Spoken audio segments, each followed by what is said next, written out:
Operation Sindoor పై కేంద్రం briefing ఇచ్చింది. Pakistan drone క్షిపణులతో దాడులు చేస్తోందని చెప్పారు రక్షణ, నేవీ శాఖ అధికారులు. పాక్ రెచ్చగొడుతూ అటాక్ చేస్తోందని చెప్పారు. జనావాసాలే లక్ష్యంగా దాడులు చేస్తోందని వివరించారు. శ్రీనగర్, ఉధంపూర్ స్థావరాలపై దాడుల్ని తిప్పికొట్టామన్నారు. S-400 ధ్వంసం చేశామని పాక్ తప్పుడు ప్రచారం చేస్తోందని చెప్పారు.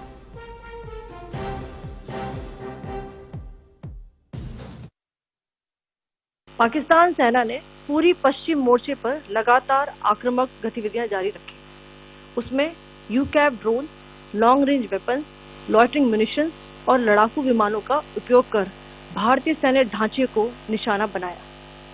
नियंत्रण रेखा पर भी ड्रोन घुसपैठ और भारी कैलिबर हथियारों से गोलाबारी की। अंतर्राष्ट्रीय सीमा और LOC पर श्रीनगर से नलिया तक 26 से अधिक स्थानों पर हवाई घुसपैठ के प्रयास किए गए। भारतीय सशस्त्र बलों ने अधिकांश खतरों को सफलतापूर्वक निष्क्रिय किया।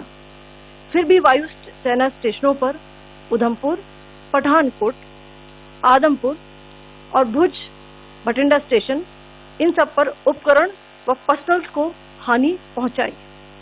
मैं ये भी बताना चाहती हूँ कि पाकिस्तान ने हाई स्पीड मिसाइल सुबह 1:40 पर इस्तेमाल करके पंजाब के एयरबेस स्टेशन को दागने की कोशिश की।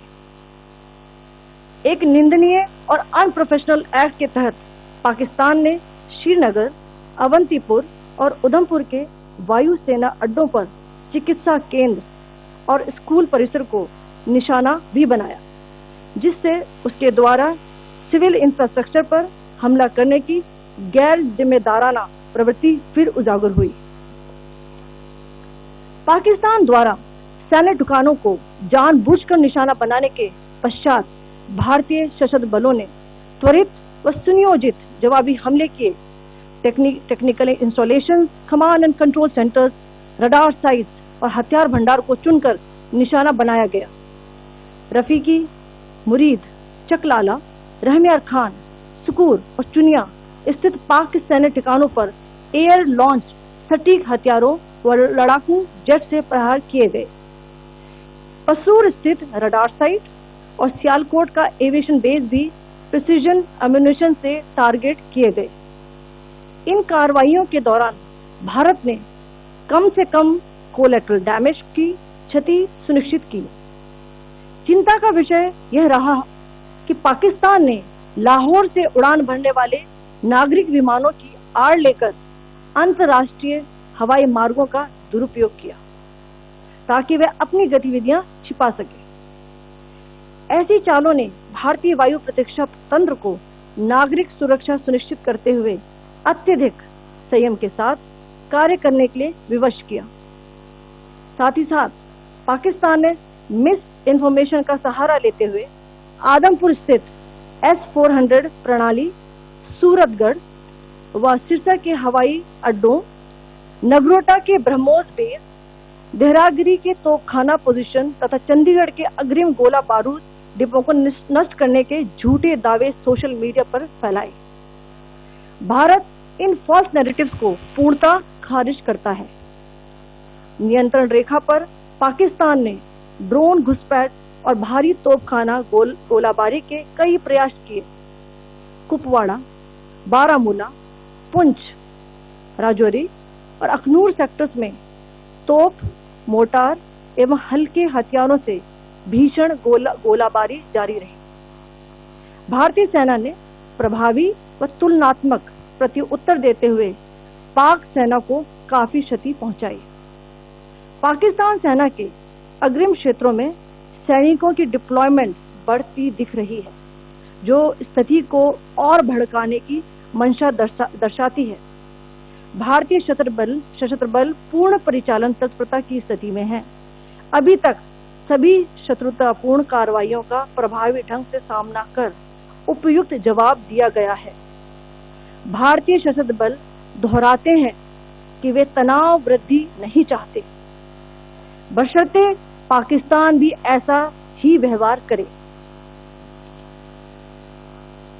आखिर में आपको कुछ वीडियो दिखाना चाहती हूँ जहां पर इंडियन आर्मी के वेपन्स LOC पर पाक के एसेट्स को ध्वस्त करते नजर आ रहे हैं। loitering munitions and fighter aircrafts to target civilian areas and military infrastructure. Pakistan military also resorted to air intrusions using drones and firing of heavy caliber weapons along the line of control. Along the international border and the line of control, air intrusion and several harassment attacks were also attempted from Srinagar till Nalia at more than 26 locations. Indian Armed Forces successfully neutralized these threats and majority of the vectors. However, limited damage was sustained to equipment and personnel at Indian Air Force stations at Udhampur, Pathankot, Adampur and Bhuj. There were also several high-speed missile attacks noticed subsequently after 0140 hours in the night at several air bases in Punjab. In a deplorable cowardly act, targeting of civilian infrastructure also had taken place, where Pakistan attacked the Medicare Center and school premises at the air bases of Srinagar, Avantipur and Udhampur, yet again displaying irresponsible targeting of our civilian infrastructure. In a swift and calibrated response, Indian Armed Forces carried out precision attacks only on identified military targets. These included technical infrastructure, command and control centers, radar sites and weapon storage areas. Pakistan military targets at Rafiqi, Murid, Chaklala, Rahim Yar Khan, Sukur and Chunya were engaged using air-launched precision weapons from our fighter aircraft. Radar sites at Pasroor and Sialkot Aviation Base were also targeted using precision munitions. While carrying out these responses, India ensured minimum collateral damage. Pakistan has also attempted to execute a continued malicious misinformation campaign with claims of destruction of Indian S-400 system at Adampur, destruction of airfields at Suratgarh and Sirsa, BrahMos base at Nagrota, RT gun positions at Dehrangyari and Chandigarh forward ammunition depot, with heavy damages to other military stations being propagated on social media. India unequivocally rejects these false narratives being spread by Pakistan.